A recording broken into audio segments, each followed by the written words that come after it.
and speaking of right or wrong, of having to have that idea of, you're either right or you're wrong, and just kind of taking that and putting it into perspective currently with the scenario that just recently happened back in June with the Rayshard Brooks shooting here in Atlanta at the Wendy's. This question is directly from Mr. Lewis, and the reason I want to get his perspective on this is, as a criminal defense attorney, you're having to constantly review discovery. We know that the video, the body cam footage of the Rayshard Brooks shooting there in Wendy's, there was a full 49 minutes from different angles.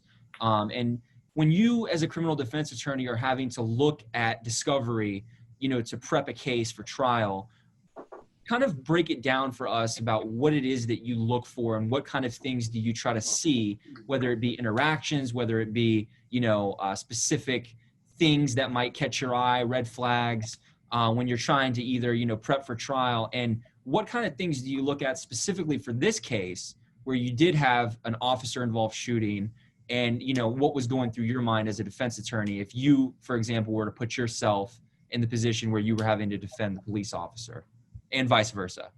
I think the first thing for me is I do my discovery at the office. I don't take a lot of this stuff home. I think that the cases have a certain energy, and I don't want homicide photos at the house, whether the children are going to look at them or not. I'm not involved in a Rayshard Brooks case at all, but I probably looked at that video about 4 or 5 times, only because there's so much comment going on about the video where people are talking about, and I keep reading it in different articles. He fell asleep, he fell asleep, he fell asleep. I don't think I've read one article where it says he's drunk. He passed out drunk in the line at the Wendy's. It's okay. He still, it should be shot if that's your position. But we don't have to make up a story that involves how the police came into contact with him. You don't have to say he fell asleep if he's passed out drunk. So we watch him drive the car a little bit. We watch the exchange with the officers. And this is where I've had a lot of conversations with a lot of officers about what's going on in that video. I spoke to one officer, and one officer said, listen, I wouldn't have shot because there was another officer there that could have shot in the event that the first officer that was chasing got tased. There's Kyle's version, and Kyle can talk about his version. Kyle was like, I would charge him with murder because of the what happens after the shooting, the preservation of life. And so from my point of view, when I'm looking at it, I always end up looking at the video, I'm gonna call it 3 or 4 times. I've got to look at the first time just to get an overview. I've got to look at it the second time to figure out what I missed. I'm looking at it the third time to sort of try to figure out what the defense is going to be. I'm looking at it the fourth time to look at what the jury might see that I might be missing as a defense attorney. So sort of when I look at the video, it appears to me that he's drunk, that he passes out from being drunk. He drives the car over to the side, and he is asking repeatedly over and over. He's being told repeatedly over and over, stay in the car, stay in the car, stay in the car, stay in the car. And he's not listening and not staying in the car. And I really couldn't figure out what was going on with him not staying in the car until the next officer comes and he's trying to insinuate that he's not driving the car, that he's not associated with the car. And then, of course, the first officer says, listen, dude, you just drove the car over. It's on body cam. Like, what's going on here? You can see that he's highly intoxicated. They ask him, where do you think you are? And he's like, Dixie Highway. You're not at Dixie Highway. Where are you at? I'm at Dixie Highway. Sir, say something other than Dixie Highway, because you're not at Dixie Highway. And then he wakes up about 20 minutes later and says, oh, I'm on University Avenue. That's right, sir. You're not on Dixie Highway. So everything is smooth. And I didn't think he was necessarily, when he's talking about the shoes, they're asking, hey, do you want to take your shoes off or leave your shoes on? They're new shoes. Okay, that's very nice. They're new, they're beautiful brown. Do you want to leave them on, or do you want to take them off for purposes of the field sobriety? And I didn't think he was necessarily being evasive at that point in time. It's a and the doctor can speak to this, some of it may be nerves, some of it may be intoxication. He was already on bond on a violation of probation based on COVID. He probably didn't want to go back to jail, but all of that to me seemed normal. That's what I'm gonna say. It all seemed normal. I've watched a lot of video until they go to put the handcuffs on, and the other officers can speak to this. That's when it becomes real. It's not real till the handcuffs go on, and that's where it sort of goes sideways. from my point of view, from the officer's point of view, and we'll see how it goes ultimately if they get the trial on murder charges. You see the officers deal with this person for a number of minutes. What is it, 40 minutes before there's anybody going sideways? They're talking to them politely, everything is going smooth, and then they lose the fight. And this is where Dr. Fisher will understand part of my motivations. Listen, you just clocked me in the head 2-3 times. I've tased you. You grabbed the taser. Okay, you turning back, and you might use the taser against me. What? No, I'm probably gonna be firing that weapon. And this is when Kyle comes in. Kyle says, right after you fire the weapon, go render what? No, I'm gonna go back and check on my other officer before I worry about rendering aid. So when I saw it, and there are other officers whose opinion I've read, they find it a perfectly justifiable shooting. So I can't tell you it's a justifiable shooting or it's not a justifiable shooting. I can just tell you from the point of view of the officers arriving, it's all race. I didn't see that on the video. I didn't see that. I saw the officers try to handcuff him because they thought he was impaired, and he basically beats the officers up, and he grabs the taser, runs away, and ultimately he's able to use the taser. And that's what Ramey and I were talking about in the office.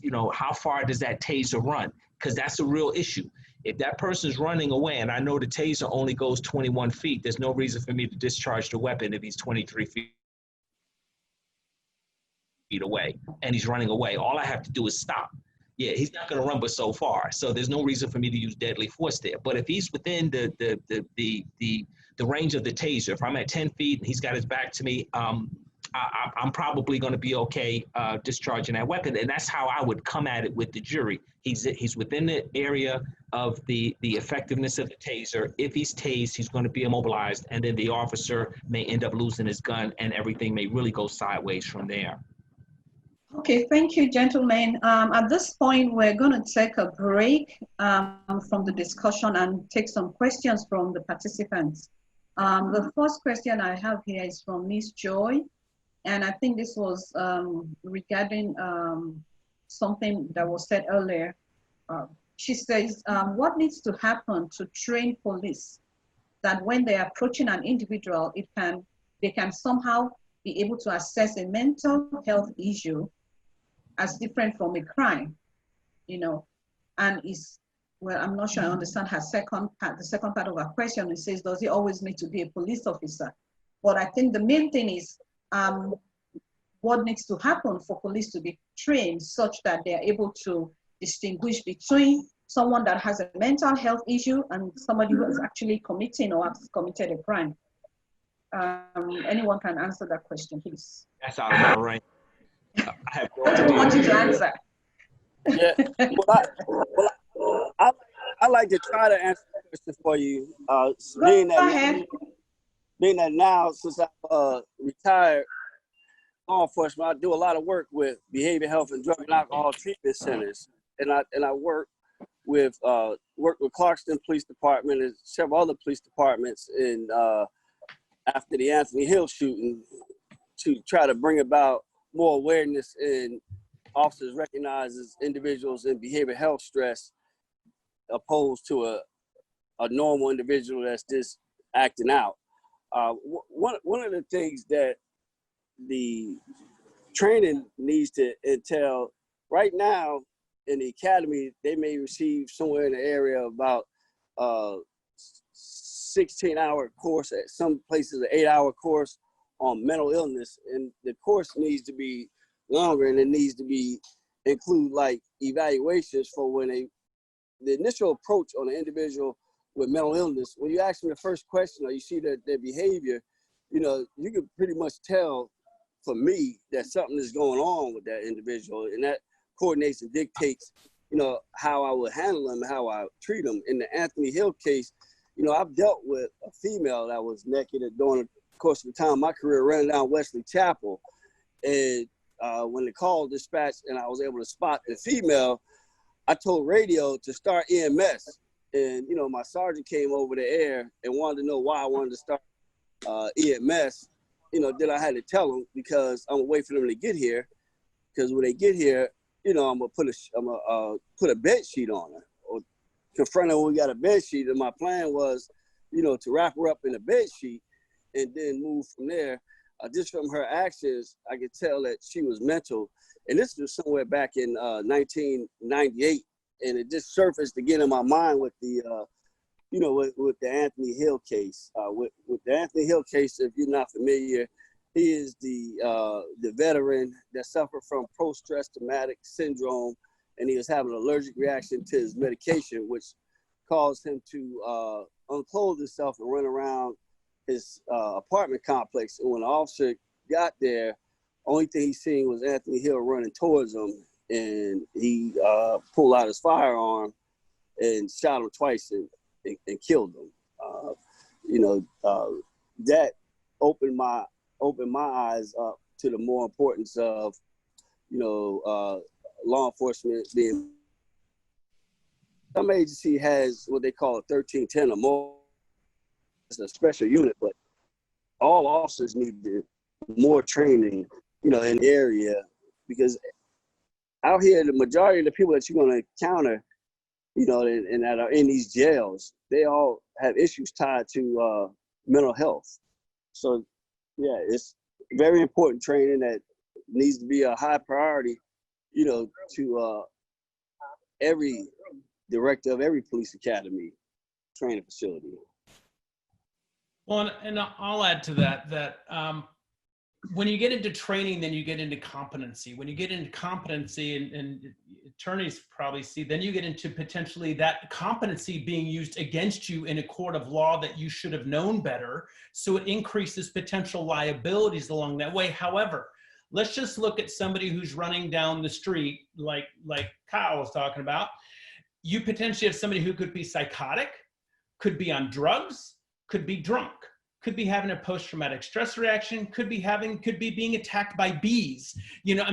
All these things to try to make a decision, a snap decision, a period of time. My job is to evaluate people over a period of time. And in that time, like I said, that somebody has to evaluate a situation quickly. You also have to be able to evaluate yourself, and the ability for you to be thinking rationally, to be able to sorting through all this data and looking at all these other variables. That it is an extremely tall ask to ask people without, again, I went to school, for 10 years beyond high school to get my PhD, and I still take my time as I'm evaluating people, and through 30 years of experience, I'm able to do it quickly. So when we're asking people potentially who have, some college education, then they're getting into psychology training, and then to make these determinations, it's a challenge. So I say, yes, do it, approach it. Make sure that we look at, we're giving them the skills to succeed, not arming them with liabilities to be used against them, because then you're taking the power away. You're undermining trust of the people who are supposed to look after you. You're putting them in situations to make judgments calls that they can't make because they can barely even determine what might be going on with a family member, let alone a person who they feel a threat or perceive a threat by. Well, and one of the things I guess to consider is, now I've completed a couple of mental health courses, gone through the CIT training in order to recognize certain signs that individuals might give off during an encounter.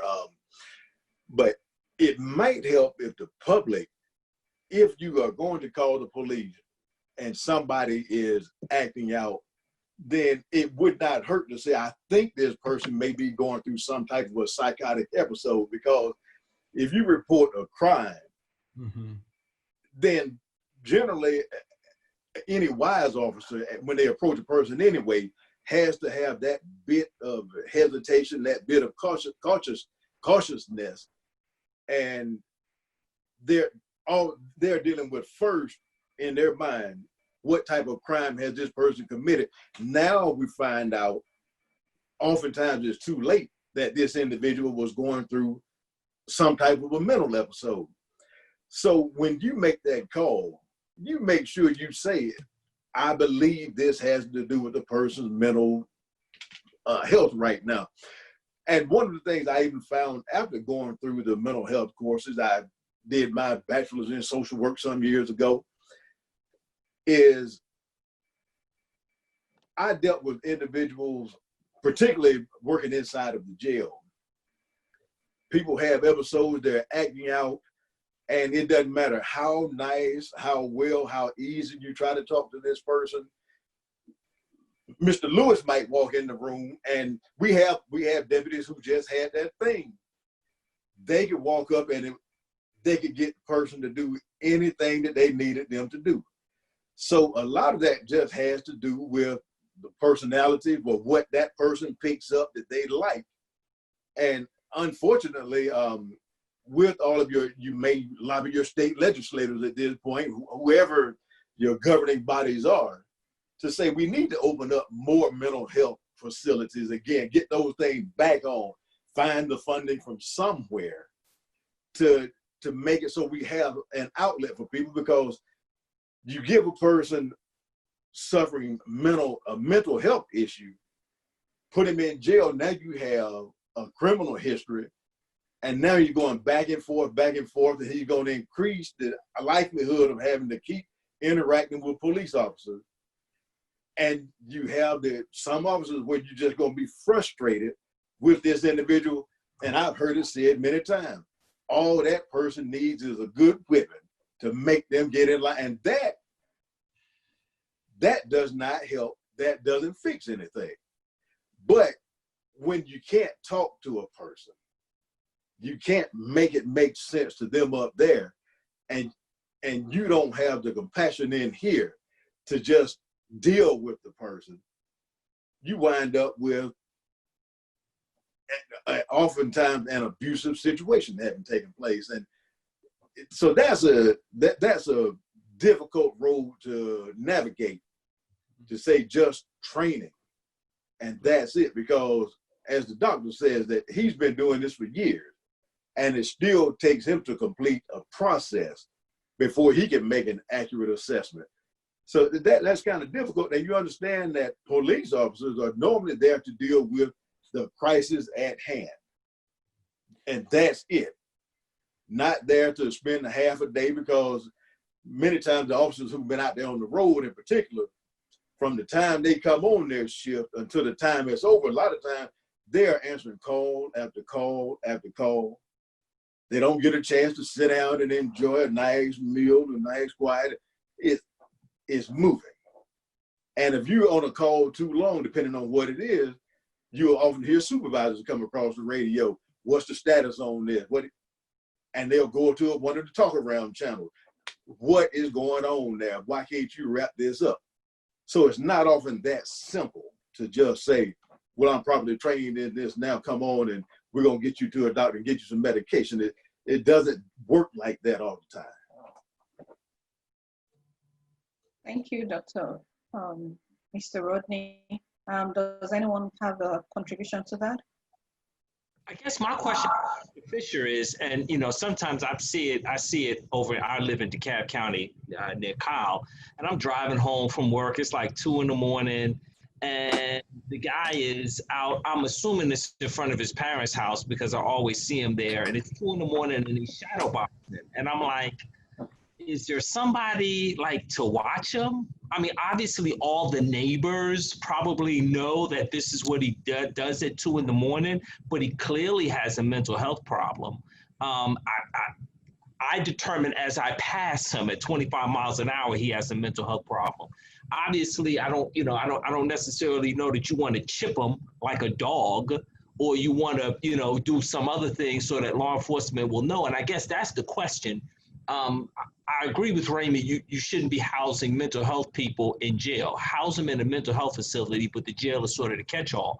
The question for me that I put to the doctor is, how do we convince the parents or the grandparents of people that have mental health issues to not let them just wander the street and let everybody else just guess what's going on when they're having an episode? They may leave the house and be fine, but they may have an episode in the road and nobody knows what's going on. And then of course, Washington, he's only been on the job for 18 months. He's pulling up, and this is the craziness that he's facing. Like, what do the parents have? Is there a way to, or maybe there isn't, but do you have any suggestions for, I guess, parents to minimize the 22-year-old officer riding up into chaos that they've already been dealing with for 22 years. He has no information other than what comes across the dispatch, and the family's got all the information.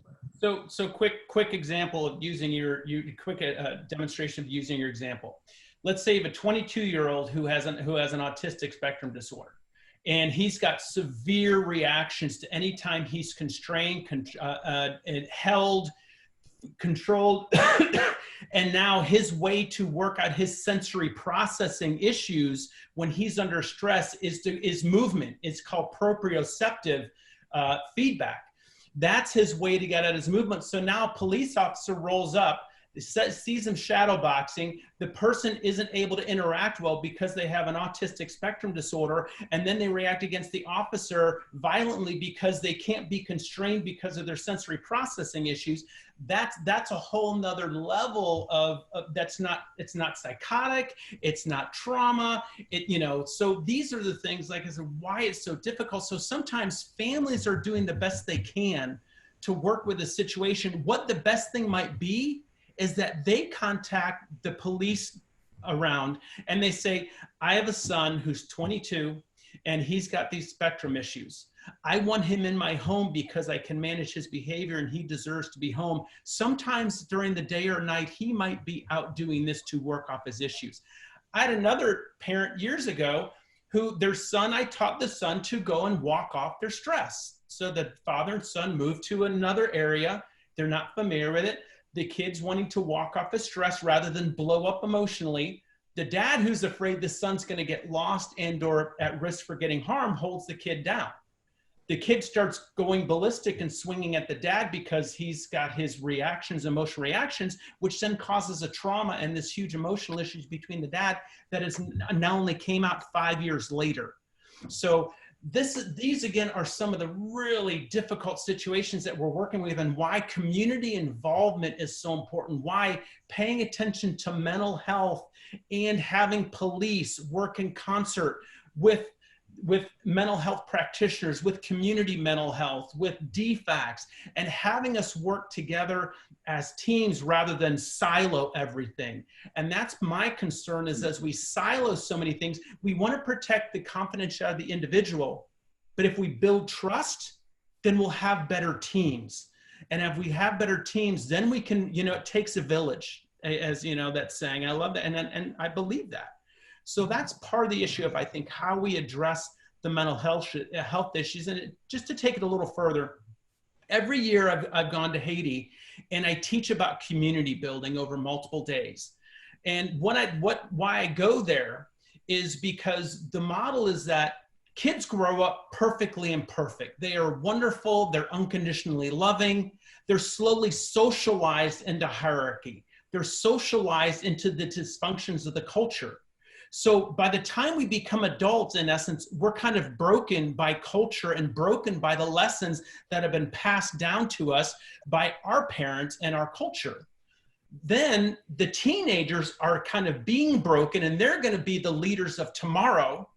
So in order to create a better world for our kids, we have to educate the adults in changing the ways they look at power and culture and structure. We have to build more community-based, collaborative-based models.